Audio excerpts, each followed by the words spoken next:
It's an incredible idea called close-up animals with a wide-angle lens, wearing hats. Take a look.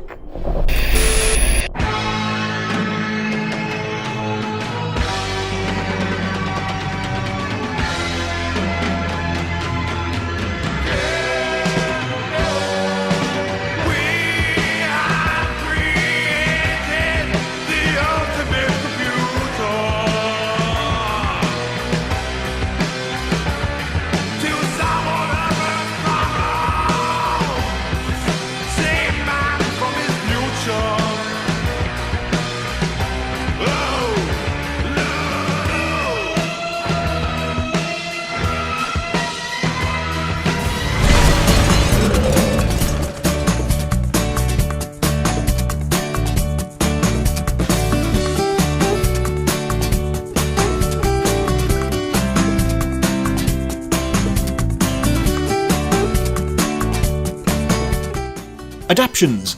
We've had the usual movies, comic books, novels, anime, cartoons, and even obscure TV shows, theme park mascots and crappy knockoffs. But what about an adaptation based on a series of photography calendars and postcards starring overly cute dogs? No? Well, tough shit. This actually exists. As I said, the artist collection, The Dog and Friends, is a popular photograph series from, where else, Japan, depicting close-ups of cute animals. So naturally, it had to become a video game for some bloody reason. Published in 2008 by Ubisoft for the PlayStation 2 and the Wii, I had never heard of this until I saw it for sale on a Facebook group. I had no idea what it was, but it was obscure, so I had to have it. I approached this one with some trepidation, as the last time I reviewed a game that had got a PS2 Wii release wasn't exactly top-notch, but I shouldn't judge a book by its rather bland cover. The development situation reminds me of Kuri Kuri Mix, a cute, colourful game created by a developer mainly known for dark gothic balls-hard RPGs. The Dog Island was developed by Yuke's Co. Limited, whose game library mainly consists of wrestling and UFC titles. I imagine they're just sitting around trying to come up with new IPs, lazily looking around, and then somebody finally points to the wall calendar and says, "Fuck it, let's make a game out of that!" And so the Dog Island was born. Or is it Artist Collection The Dog Island? Or the Dog Artist Collection Island? Or the Dog Artist Collection? One of those. I always think of you and Oh, jeez. try to cross the emerald ocean.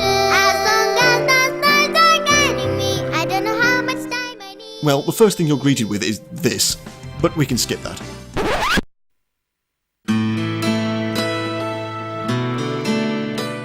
Perot Town, a quaint little place where our hero resides. A letter has been dropped off from overseas and it's for that boy's house. Or you. But who are you? You can be anyone you like. The character creation is pretty extensive, for one part at least. You have a choice of 48 breeds, but after that only 2 colour choices. In a world where dogs wear a variety of outlandish attire, you'd think, say, a purple or bright green dog wouldn't go amiss. I chose the Papillon because I don't know. Now for a name. Usually when choosing a name for a character or online persona, I can't use All Dreams Fall Down, as it consists of 17 characters and a 16 character limit is the norm. But it will fit. Not bad, Dog Island, not bad. Despite you being referred to as a boy earlier, you get to choose you and your younger sibling's gender. Only 2 choices, mind. In this day and age, this is what is referred to as a triggering. It's only now you can access the menus, for this game has the good widescreen. I can finally give a dog biscuit to a game featuring dogs. It's all falling into place. Your younger sibling, a sister in my case, is not well, and you're sent out to get some milk for her. Now is the chance to explore the town and talk to the locals. A couple of people need help finding things, and to locate them you need to sniff them out. A large portion of the game is spent doing this and will become more important later on. Holding down square will get you sniffing and a meter will appear. The fuller the meter, the closer you are. Simple.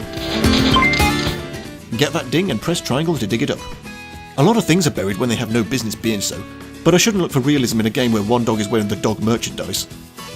Tonight is the night of the festival and Maria wants to go with you, but Ma says no. But on the night when Ma's sleeping, Maria sneaks out. This was a bad idea. Too much excitement and she passes out.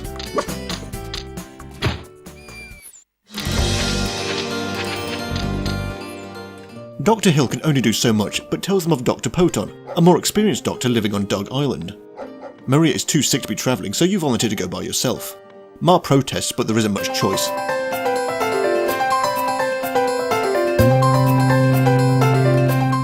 To adventure!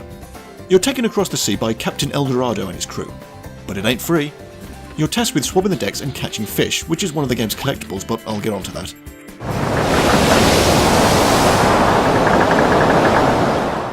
fearsome storm descends and the captain wants to head back.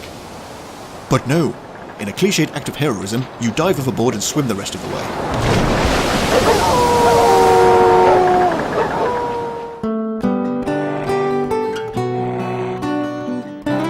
You awake on Dog Island, being taken in by Amelia in Pupsville.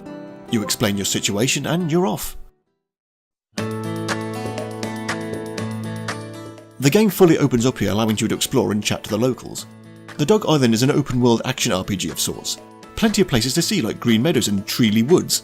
Great names, and they're next to Wetty Lake and Housey Village. There are people to meet and problems to overcome. Dr. Poten will help, but needs a few different coloured flowers to create a medicine. We're dogs, Doctor, we don't know what colours are. Sniffing around in the wild is a little trickier as there are dangerous animals.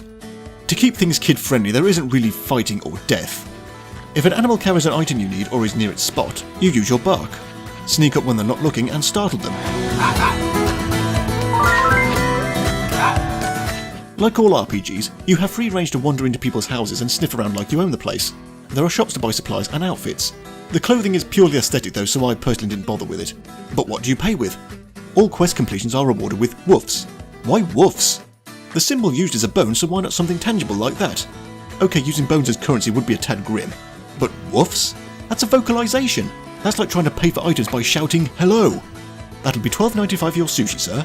Hello! Since you're going to be staying a while, you're given the use of an empty house. A haunted house. Of course it is. When investigating the whereabouts of this ghost, it's not a ghost after all. This is Potassi. He's an Ankh, and he's your companion for the rest of the game. He's been kicked out of the Ankh world for being a troublemaker, and needs to make amends by helping others. And since that's what you're doing, he tags along. This is where the game starts going in a direction I wasn't expecting. For being able to sniff out a hiding Ankh, he asks you if you're one of those sniff masters, and you're not. Yet. Dr. Poten takes it upon himself to help Marie in any way, so he travels to Pororo Town, and when the medicine doesn't work, he can only think of one thing. It's a long shot, but he hears of a legendary flower, which can cure anything. We finally have a MacGuffin. To seek out this elusive plant, we have to become a Sniff Master. Levelling up requires finding a certain number of new smells, under the wing of Master Tao. This is accomplished with good old questing. Much questing. There are only two main goals here, curing Maria and another I won't spoil. The rest are pretty much mundane tasks revolving around people's everyday lives. I'm putting a circus together, could you help me recruit members? Okay. I need a fancy feather to complete this outfit, could you find one? Okay. I lost my bag, will you find it? Okay. When I was a pup, me and a friend of mine had an argument. I pushed her down and killed her. Okay. Wait, what? Yeah, that happens. Frances is racked with guilt and needs to conquer her demons by finding the girl's parents. Moving on. Do this. Get that. Find this. What do you need? What do you need? What do you need? Okay, I'm making this sound more boring than it actually is. There are 4 sets of collectibles: flowers, fruit, fish and bugs. Some are required for quests, but the rest are for levelling and 100% completion. Wait a minute. You're a young, determined kid from a small town, venturing into the wide world looking for over 150 collectibles, going from village to village in order to become a master with your little friend in tow. There's something familiar here, I can't quite put my finger on it.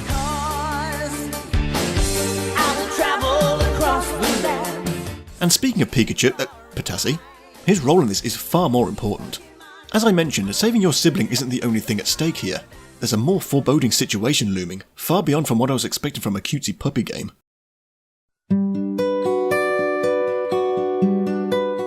This turned out to be way better than it has any right to be. It's very well presented with solid, clean, colourful graphics, precise controls and camera movement, and all the mechanics work very well. I was initially expecting something mediocre and childish, and despite it still being pretty child-friendly, this was actually very good. I'm certainly not the target audience, but even I was impressed. Other games adapted from material that screams great video game have fallen short. What springs to mind is Ghost in the Shell, a fantastic series of mangas, films and anime series about cybernetic police fighting cybercrime and corporate corruption. A brilliant basis for video games, but there have only been 3, all of which haven't exactly been stellar titles. This, however, was literally just a series of photographs, and yet Yuke's managed to make a decent and engaging adventure game that doesn't actually suck. If you're a fan of the series, a kid, or one of those weird women who carries little dogs around in their handbag, I would say this is for you, but I would recommend this to anyone. It's a bit saccharine, yes, but the sheer effort put forth here easily overshadows that.